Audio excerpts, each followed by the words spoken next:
The 11 ആ organiser അവനാണ് നമ്മളുടെ ഇന്നത്തെ വീഡിയോ.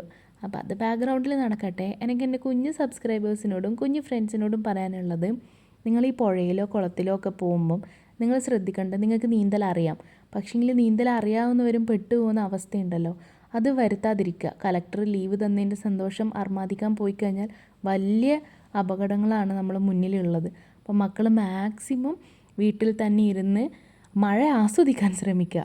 ഓക്കെ, കാരണം നിങ്ങൾക്ക് നിങ്ങളേ ഉള്ളൂ, നിങ്ങളുടെ പാരൻസിന് നിങ്ങളേ ഉള്ളൂ. അപ്പോൾ മക്കൾ എന്ത് ചെയ്യുന്നു എന്നുള്ളത് പാരൻസും കൂടെ നോക്കേണ്ട കാര്യമാണ്. അവധിയെടുത്ത് മക്കൾ വീട്ടിൽ എന്ത് ചെയ്യുന്നു, വീട്ടിൽ തന്നെ ഉണ്ടോ, സേഫാണോ എന്ന് അന്വേഷിക്കേണ്ട ഉത്തരവാദിത്വം പാരൻസിന് മാത്രമല്ല, സിബ്ലിങ്സിനും റിലേറ്റീവ്സിനും നൈബേഴ്സിനും എല്ലാവർക്കും ഉണ്ട്. അപ്പോൾ ഒരു അപകടം നടന്നതിന് ശേഷം അയ്യോ അങ്ങനെ ചെയ്താൽ മതിയായിരുന്നു എന്ന് ചിന്തിച്ചിട്ട് കാര്യമില്ല.